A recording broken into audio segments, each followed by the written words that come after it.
Here you have the Home Minister of India goes on record and says that the principal opposition party organizes terror camps. गृह मंत्री माफी मांगे, ये हमारी मांग रही है। इस विषय को हम बहुत ही गंभीरता से उठाएंगे। ये संसद नहीं चलने देने की परंपरा ये बहुत गलत है। संसद किसी एक पॉलिटिकल पार्टी की नहीं है, सब पॉलिटिकल पार्टी। हेलीकॉप्टर डील में जो भयंकर भ्रष्टाचार हुआ है, इस विषय को भी हम उठाएंगे। I will do my duty. Our hands are ready. You have nothing to hide. इस इशू को पार्लियामेंट के दोनों हाउसेज में रेज करेंगे। इस तरह तो संसद नहीं चल पाएगी।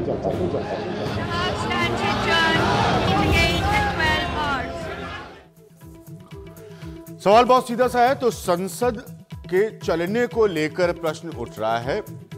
इस छोटे से क्लिप से आपको एक बात का अंदाजा लग गया होगा कि जो दो तीन बड़े मसले उठकर सामने आएंगे वो ये है, हेलीकॉप्टर की डील से जुड़ा हुआ मसला सामने आएगा। शिंदे साहब का जो बयान है जिसको लेकर बीजेपी बहुत लंबे वक्त से नाराज है, उसको रखकर सामने आएगी बातें। मैं आपके सामने, और मैं बहुत क्लियर कर दूं यहाँ पर अपने पैनल से भी, अपने मेहमानों से, कि इन मसलों के डिटेल्स में हम नहीं जाने वाले हैं। हम कोशिश करेंगे देखने की कि ट्रेजरी की और ऑपोजिशन विपक्ष की क्या स्ट्रैटेजी हो सकती है संसद में। बहुत इंपॉर्टेंट है क्योंकि मैं आपको एक छोटी सी बात बताना चाहूंगा। इसके डिटेल्स पर भी हम जाएंगे कुछ देर बाद। जो बड़े इंपॉर्टेंट बिल्स हैं इस सेशन में, बजट के अलावा, इनको ध्यान रखिएगा। 22 मार्च को ये सेशन खत्म होगा, 21 से शुरू होता है। जो बहुत महत्वपूर्ण बिल्स हैं, और मैं बार बार कह रहा हूं कि बजट के अलावा ये बजट सेशन, इसको कभी नहीं भूलना चाहिए, वो है food security bill, Lokpal select committee के बाद की जो उसकी तस्वीर है उस पर चर्चा, SC ST के लिए रिजर्वेशन में जो आरक्षण का मसला, ये सब बहुत बड़े मसले रहे जो हाउस के सामने होंगे।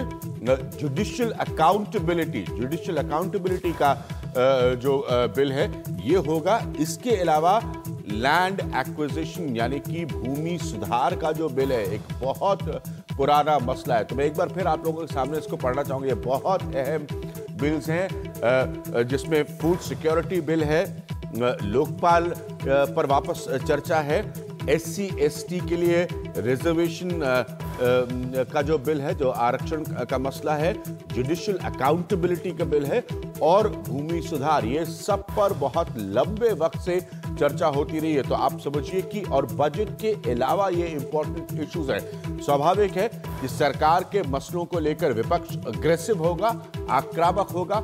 अभी से कमलनाथ पार्लियामेंट्री अफेयर्स मिनिस्टर के तौर पर ये साउंड बाइट्स दे रहे हैं, जो आपने सुना कि साहब ये सारी स्ट्रैटेजी जो है वो संसद को नहीं चलने देने की है। लेकिन जो कुछ भी संसद में होता है उसके एजेंडे पर बजट के अलावा ये बहुत इंपॉर्टेंट बिल्स हैं जिनको ध्यान में रखने की जरूरत है। मैं आज के अपने पैनल से आपकी मुलाकात कराता हूं। ये सब लोग बहुत अच्छे से सियासत जानते और समझते हैं। मेरे साथ श्रवण गर्ग जी मौजूद है। श्रवण जी आज इंदौर से दिल्ली की यात्रा करके हमारे साथ इस प्रोग्राम में मौजूद है।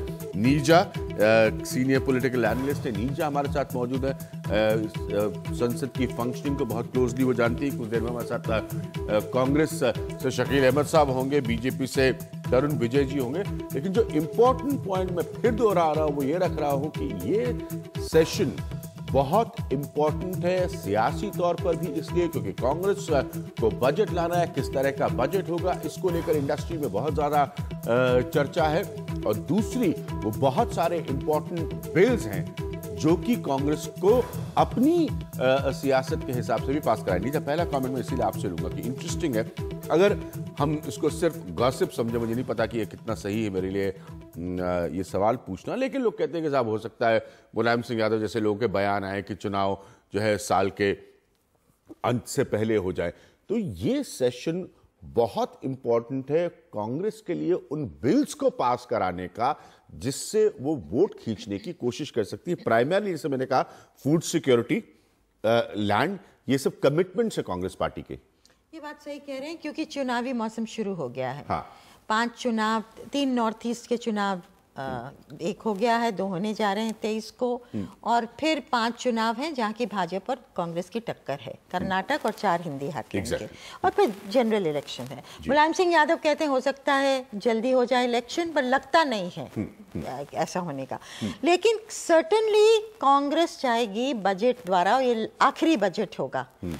अगर चुनाव टाइम पे भी होते हैं तो बजट मई में पास होता है, अगले साल अगर होगा भी तो उसका इम्पैक्ट नहीं होता। तो रियली ये आखिरी बजट होगा जिसके द्वारा एक सिग्नल दे सकती है, और ये पॉपुलिस्ट बजट होने के आसार हैं, ये भी सब लोग मान के चल रहे हैं।